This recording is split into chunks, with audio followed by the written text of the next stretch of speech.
구독과 좋아요는 저에게 큰 힘이 됩니다. 여러분, 혹시 교회 강단에 보라색 천이 걸리는 이유를 아시나요? 그리고 크리스마스 한 달 전부터 매주 하나씩 촛불을 켜는 이유는 무엇일까요? 오늘 이 영상을 끝까지 보시면 여러분이 지금껏 몰랐던 대림절의 놀라운 비밀을 알게 되실 겁니다. 안녕하세요, 여러분. 오늘은 특별히 대림절에 대해서 깊이 있게 이야기를 나눠보려고 합니다. 이 영상이 여러분의 신앙생활에 작은 도움이라도 되었으면 하는 바람으로 준비했습니다. 영상이 도움이 되신다면 구독과 좋아요, 알림 설정 꼭 부탁드리겠습니다. 그럼 지금부터 시작하겠습니다. 11월 마지막 주일이 되면 교회마다 보라색 천으로 강단을 장식하기 시작합니다. 대림절이 시작되었다는 신호입니다. 어떤 교회에서는 대강절이라고 부르기도 하고 또 어떤 곳에서는 강림절이라고 부르기도 하는데요. 모두 같은 절기를 말하는 겁니다. 이 대림절이라는 말은 라틴어로 아드벤투스 도미니, 즉 주님께서 오신다는 뜻을 담고 있습니다. 저는 30년이 넘는 시간 동안 신앙생활을 해오면서 매년 이맘때가 되면 묘한 설렘을 느낍니다. 백화점에 걸린 화려한 조명이나 거리에서 울려 퍼지는 캐럴보다 먼저 제 마음속 깊은 곳에서 무언가를 조용히 기다리는 긴장감 같은 것이 느껴지거든요. 그것이 바로 대림절이 우리에게 주는 특별한 선물이 아닐까 싶습니다. 많은 분들이 대림절을 단순히 크리스마스를 앞둔 4주간 정도로만 알고 계시는데요. 물론 틀린 말은 아니지만 그 본질을 놓치는 이해라고 할 수 있습니다. 첫 번째 오심은 이미 2000년 전에 베들레헴의 작은 마구간에서 이루어진 그 놀라운 사건을 말합니다. 온 우주를 창조하신 전능하신 하나님께서 연약하고 작은 아기의 모습으로 이 땅에 오신 성육신의 신비 말이죠. 그리고 두 번째 오심은 아직 오지 않은 그날, 언젠가 영광 중에 다시 이 땅으로 오실 주님의 재림을 의미합니다. 우리가 지금 이 순간에도 믿음으로 소망하며 기다리고 있는 바로 그 약속의 순간이죠. 그래서 대림절은 과거를 기억하는 동시에 미래를 소망하는 마치 신앙의 시간 여행을 하는 것과도 같은 특별한 기간입니다. 11월의 마지막 주일부터 시작해서 12월 24일, 크리스마스 이브까지 우리는 이 두 오심 사이의 긴장 속에 서 있는 것입니다. 교회 강단을 보시면 아름다운 대림초가 놓여 있는 것을 보실 수 있을 겁니다. 대부분 보라색 초 3개와 분홍색 또는 흰색 초 1개로 구성되어 있는데요. 매주 하나씩 촛불을 켜면서 크리스마스를 향해 한 걸음씩 나아가게 됩니다. 대림절 첫째 주에 켜는 초는 희망의 초라고 부릅니다. 이 초를 켜면서 우리는 어둠 속에서 메시아를 간절히 기다렸던 이스라엘 백성들의 마음을 묵상하게 됩니다. 그들이 얼마나 오랜 시간 동안 약속된 구원자를 기다렸는지, 그 기다림이 얼마나 절박했는지를 생각해 보는 거죠. 대림절 둘째 주에는 평화의 초를 켭니다. 이 초를 통해서 우리는 광야에서 외치는 자의 소리, 주의 길을 예비하라고 외쳤던 세례 요한의 그 강력한 메시지를 기억합니다. 회개하고 돌이켜 주님을 맞이할 준비를 하라는 그 외침 말이죠. 대림절 셋째 주는 기쁨의 초를 켜는 주간입니다. 이 초는 다른 초들과 달리 분홍빛을 띠고 있는데요. 이것은 구원이 이제 정말 가까이 다가왔다는 것을 알리는 신호입니다. 어둠이 물러가고 빛이 곧 임할 것이라는 희망의 메시지를 담고 있죠. 그리고 마지막 대림절 넷째 주에는 사랑의 초를 켭니다. 이 초를 통해서 우리는 하나님의 사랑이 육신을 입고 우리에게 오셨다는 그 놀라운 사실을 고백하게 됩니다. 하나님께서 우리를 얼마나 사랑하셨으면 독생자를 이 땅에 보내셨겠습니까? 매주 하나씩 늘어가는 이 촛불들을 보면서 저는 어둠이 조금씩 물러가고 빛이 점점 더 밝게 임하는 그 과정을 온몸으로 체험하게 됩니다. 그 빛이 바로 우리에게 오신 예수님이시니까요. 솔직하게 고백을 하나 하자면 저도 매년 이맘때가 되면 상당히 혼란스러울 때가 많습니다. 거리에 나가보면 온통 산타클로스와 루돌프 장식으로 가득하고 핸드폰으로는 백화점 할인 소식을 알리는 문자가 쉴 새 없이 날아옵니다.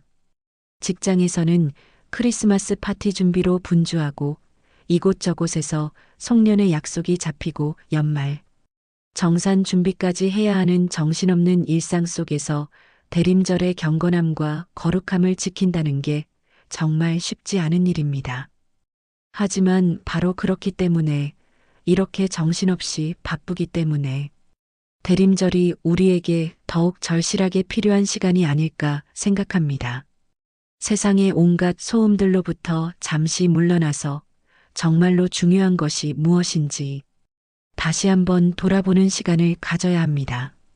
화려한 장식과 선물과 파티가 아니라 우리를 향한 하나님의 사랑, 그것이 바로 크리스마스의 진정한 의미라는 것을 기억해야 하는 거죠. 그렇다면 우리는 이 대림절을 어떻게 보내야 할까요? 첫 번째로 말씀드리고 싶은 것은 매일 15분이라도 좋으니 말씀과 함께하는 시간을 가지시라는 겁니다. 스마트폰 알람을 맞춰두시고 아침에 일어나자마자 또는 하루를 마무리하며 잠들기 전에 조용히 성경을 펼쳐보시기 바랍니다. 특히 이사야서나 누가복음을 천천히 읽으면서 메시아를 기다렸던 사람들의 심정이 어땠을지 공감해보는 시간을 가져보세요. 하루에 한 장만 읽어도 충분합니다. 중요한 것은 많이 읽는 것이 아니라 얼마나 깊이 묵상하느냐 하는 것이니까요. 두 번째로는 가족과 함께 대림 달력을 만들어 보시는 것을 추천드립니다. 특히 어린 자녀들이 있으시다면 이것은 정말 의미 있는 활동이 될 겁니다. 12월 1일부터 24일까지 매일매일 실천할 수 있는 작은 선행이나 기도, 제목들을 적어서 달력을 만들어 보는 거죠. 예를 들어 오늘은 혼자 사시는 어르신께 전화를 드려보자. 오늘은 집에 있는 안 입는 옷들을 정리해서 기부해보자. 이런 식으로 말입니다. 이렇게 작은 실천들을 통해서 나눔과 섬김의 의미를 배우고 그것이 바로 예수님께서 우리에게 보여주신 사랑의 방식임을 깨닫게 되는 거죠. 세 번째로는 소비보다는 나눔에 더 집중하는 대림절을 보내시면 좋겠습니다. 우리는 크리스마스가 다가오면 습관적으로 이것저것 선물을 사고 소비를 하게 되는데요. 올해는 조금 다르게 해보시면 어떨까요? 크리스마스 선물을 사는데 쓰려고 했던 그 돈의 절반이라도, 아니 심지어 4분의 1이라도 좋으니 어려운 이웃들을 위해 써보시는 겁니다. 후원단체에 기부를 하거나 교회 구제비로 드리거나 직접 노숙인 쉼터나 고아원을 방문해서 필요한 물품들을 전달하는 것도 정말 의미 있는 일입니다. 이런 나눔을 통해서 우리는 받는 것보다 주는 것이 더 복되다는 예수님의 말씀을 실제로 경험하게 됩니다. 네 번째로는 주일 예배를 최우선으로 지키시기 바랍니다. 너무 당연한 말씀 같지만 실제로 연말이 되면 각종 모임과 행사들로 인해서 주일 예배를 소홀히 하기가 참 쉽습니다. 송년회다, 막년회다, 친구 모임이다. 이런저런 핑계들이 생기거든요. 하지만 대림절의 4번의 주일만큼은 어떤 일이 있어도 예배를 최우선으로 지켜보시기 바랍니다. 바로 그 예배의 자리에서 우리는 주님을 만날 수 있고 주님의 음성을 들을 수 있으니까요. 다섯 번째로는 감사일기를 써보시는 것을 권해드립니다. 한 해를 돌아보면서 하나님께서 내게 베푸신 은혜들을 하나하나 적어보는 시간을 가져보세요. 건강하게 살아있다는 것, 사랑하는 가족이 있다는 것, 일할 수 있는 직장이 있다는 것, 매일 먹을 것이 있다는 것, 이런 작은 일상의 기쁨들까지 다 적어보는 겁니다. 그렇게 적다 보면 우리가 평소에 얼마나 많은 불평을 했는지, 그리고 실제로는 감사할 일들이 불평할 일들보다 훨씬 더 많다는 것을 깨닫게 됩니다. 이것이 바로 진정한 대림절 준비라고 할 수 있습니다.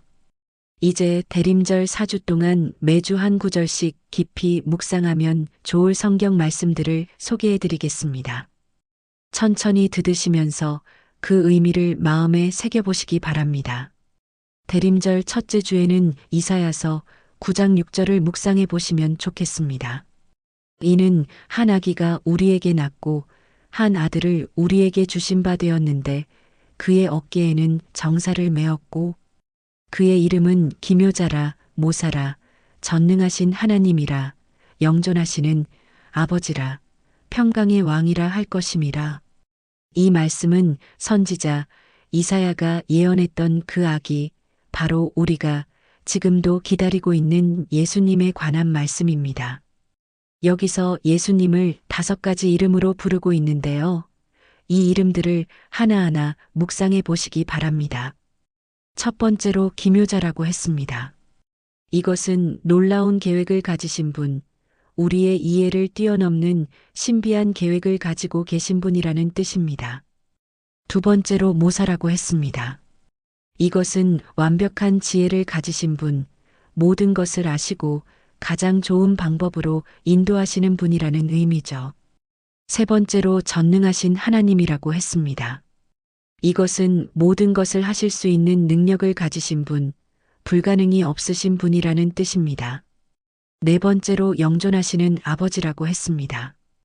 이것은 영원히 변함없이 우리를 사랑하시는 아버지, 절대로 우리를 버리지 않으시는 분이라는 의미입니다. 다섯 번째로 평강의 왕이라고 했습니다. 이것은 참된 평화를 주시는 분, 세상이 줄 수 없는 진정한 평안을 주시는 분이라는 뜻이죠. 이렇게 놀라운 이름들을 가지신 분이 연약한 아기의 모습으로 우리에게 오셨다는 것, 이것이 얼마나 놀라운 사건입니까? 대림절 둘째 주에는 누가복음 1장 30절부터 33절까지의 말씀을 묵상해 보시기 바랍니다. 천사가 이르되 마리아여 무서워하지 말라. 내가 하나님께 은혜를 입었느니라 보라.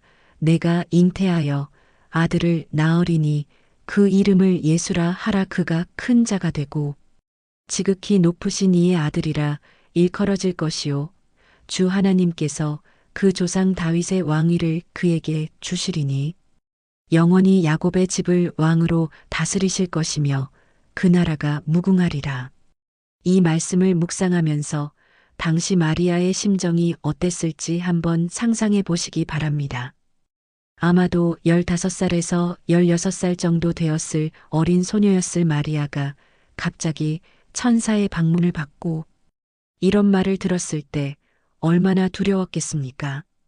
결혼도 하지 않은 처녀의 몸으로 아이를 잉태한다는 것, 당시 유대 사회에서 이것이 얼마나 위험한 일인지 마리아도 잘 알고 있었을 겁니다. 돌에 맞아 죽을 수도 있는 상황이었으니까요. 그럼에도 불구하고 마리아는 주의 여종이오니 말씀대로 내게 이루어지이다라고 고백했습니다. 이 얼마나 놀라운 믿음입니까? 하나님의 계획이 내 생각과 다를 때, 하나님의 뜻이 내 뜻과 다를 때, 나는 과연 마리아처럼 순종할 수 있을까요?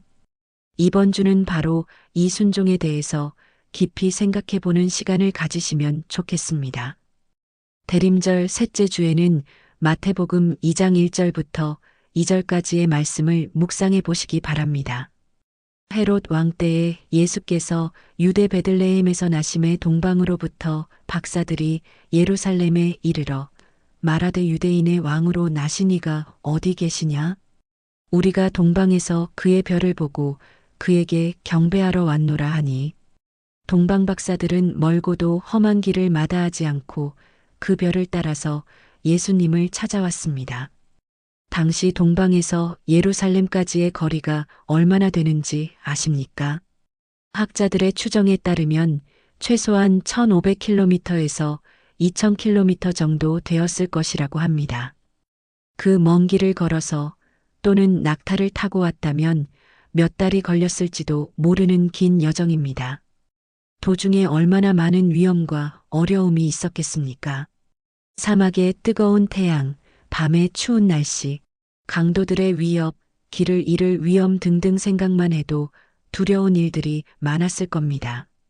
그럼에도 불구하고 그들은 포기하지 않고 끝까지 그 별을 따라서 예수님을 찾아왔습니다. 이 모습을 보면서 저는 스스로에게 질문을 던지게 됩니다. 나는 예수님을 만나기 위해서 얼마나 수고하고 있는가? 나는 주님을 찾기 위해서 얼마나 노력하고 있는가? 혹시 나는 너무 편안한 자리에 안주하고 있는 것은 아닌가? 익숙한 신앙생활, 형식적인 예배, 습관적인 기도에만 머물러 있는 것은 아닌가? 이번 주는 바로 이 열심에 대해서, 주님을 향한 갈망에 대해서 깊이 묵상해 보는 시간을 가지시면 좋겠습니다. 대림절 넷째 주에는 요한복음 1장 14절 말씀을 묵상해 보시기 바랍니다. 말씀이 육신이 되어 우리 가운데 거하심에 우리가 그의 영광을 보니 아버지의 독생자의 영광이요 은혜와 진리가 충만하더라.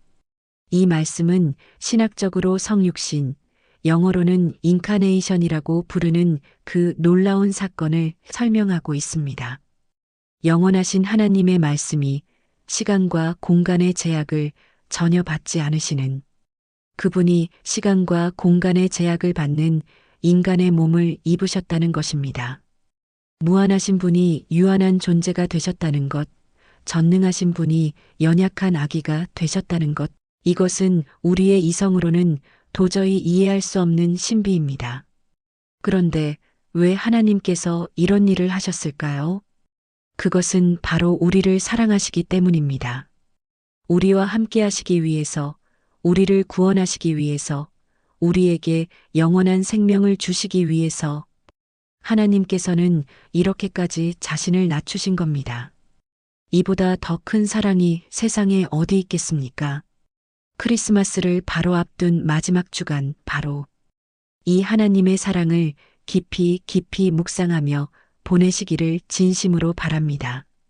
추가로 묵상하시면 좋을 말씀이 하나 더 있는데요. 바로 빌립보서 2장 6절부터 7절까지의 말씀입니다.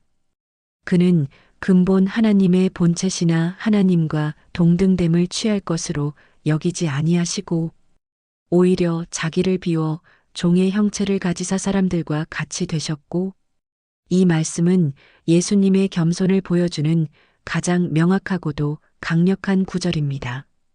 하나님이신 분이, 하나님과 동등하신 분이 자신을 비우셨다는 표현을 주목해 보시기 바랍니다. 무엇을 비우셨다는 걸까요? 자신의 영광을 비우셨습니다. 자신의 권세를 비우셨습니다. 자신의 특권을 비우셨습니다. 그리고 종의 형체를 가지셨다는 것입니다. 크리스마스는 바로 이 놀라운 비움의 사건을 기념하는 날입니다. 그렇다면 우리도 스스로에게 질문을 던져봐야 합니다. 나는 무엇을 비워야 하는가? 내 교만을 비워야 하는 것은 아닌가? 내 이기심을 비워야 하는 것은 아닌가? 내 욕심을 비워야 하는 것은 아닌가? 예수님께서 보여주신 그 겸손을 본받아서 나도 스스로를 낮추고 다른 사람을 섬기는 삶을 살아야 하는 것은 아닌가? 이번 대림절을 보내면서 우리는 스스로에게 몇 가지 질문들을 던져볼 필요가 있습니다. 급하게 답을 찾으려고 하지 마시고 조용히 묵상하면서 천천히 답을 찾아가 보시기 바랍니다. 첫 번째 질문입니다. 나는 지금 무엇을 기다리며 살고 있는가? 우리는 평소에 참 많은 것들을 기다리며 살아갑니다. 더 큰 집을 기다리고, 더 좋은 차를 기다리고, 승진을 기다리고, 결혼을 기다리고, 자녀의 성공을 기다립니다. 물론 이런 것들도 나름대로 의미가 있는 일들입니다.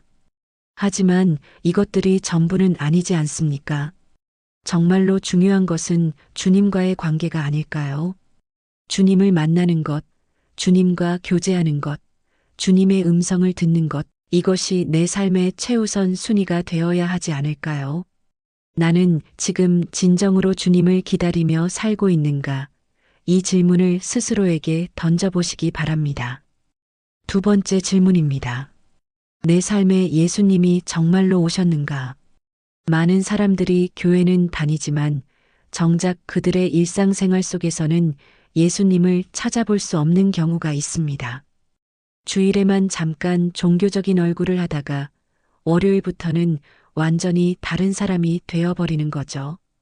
교회에서는 찬양하고 기도하지만 직장에서는 거짓말도 하고 남을 속이기도 하고 집에서는 가족들에게 화를 내고 상처를 줍니다.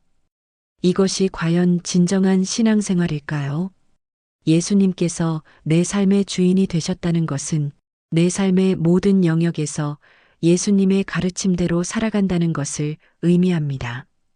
내 일상, 내 생각, 내 말, 내 행동, 내 선택, 이 모든 것 속에 예수님이 계셔야 하는 거죠. 나는 과연 그렇게 살고 있는가? 이 질문을 진지하게 생각해 보시기 바랍니다. 세 번째 질문입니다. 내가 나눌 수 있는 것은 무엇인가? 많은 사람들이 나눔이라고 하면 돈을 기부하는 것만 생각합니다. 물론 물질적인 나눔도 중요합니다. 하지만 나눔은 돈만이 전부가 아닙니다. 우리가 나눌 수 있는 것들은 정말 많습니다. 시간을 나눌 수 있습니다. 바쁘다는 핑계로 외면했던 사람들에게 내 시간을 조금만 내어줄 수 있습니다. 관심을 나눌 수 있습니다. 무심코 지나쳤던 이웃들에게 진심 어린 관심을 보여줄 수 있습니다. 위로를 나눌 수 있습니다. 힘들어하는 사람들에게 따뜻한 말 한마디, 다정한 손길 하나를 건넬 수 있습니다. 경청을 나눌 수 있습니다. 누군가의 이야기를 진심으로 들어주는 것, 그것만으로도 큰 위로가 될 수 있습니다. 기도를 나눌 수 있습니다. 누군가를 위해서 진심으로 기도해 주는 것, 이것도 귀한 나눔입니다. 내 안에 있는 것들 중에서 누군가에게 절실히 필요한 것이 무엇인지 찾아보시기 바랍니다. 그리고 그것을 아낌없이 나눠보세요.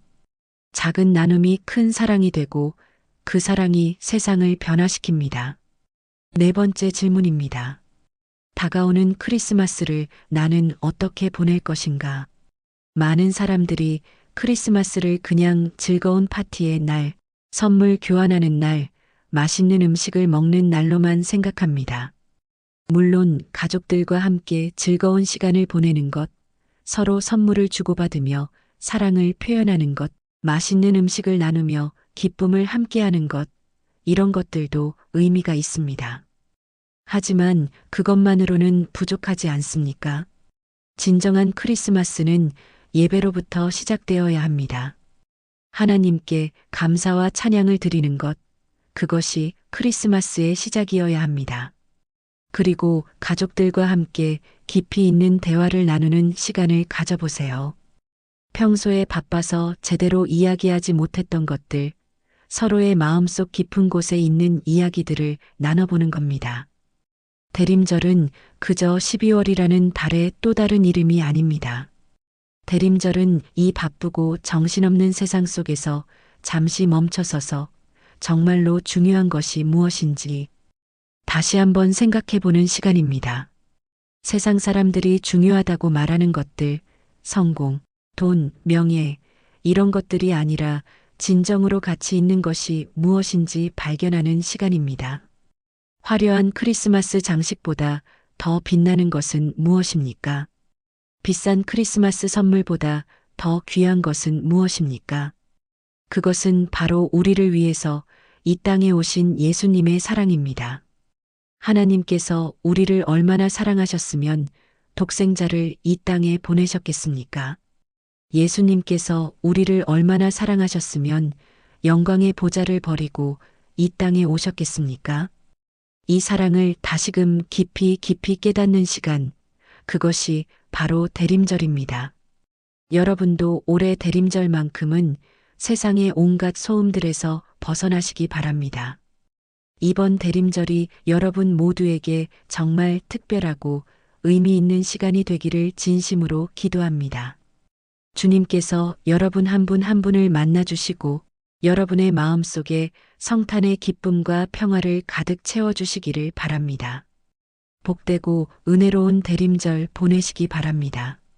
오늘 영상이 여러분에게 작은 도움이라도 되었다면 구독과 좋아요, 알림 설정 부탁드립니다. 다음에 또 유익한 내용으로 찾아뵙겠습니다. 감사합니다.